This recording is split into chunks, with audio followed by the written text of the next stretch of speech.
And good morning, everybody. Happy Friday. We made it to Friday. Some clouds, today, and maybe cooler today, upper 60s.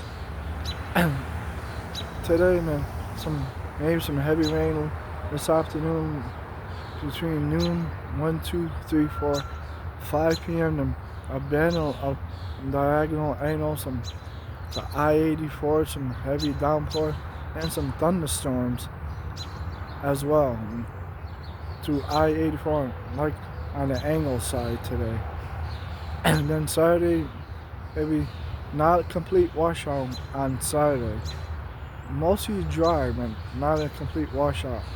Maybe a spotty shower on Saturday, and windy on Saturday. And then on Sunday, be cooler weather on Sunday, maybe on the windy side on Sunday, 60s on Sunday.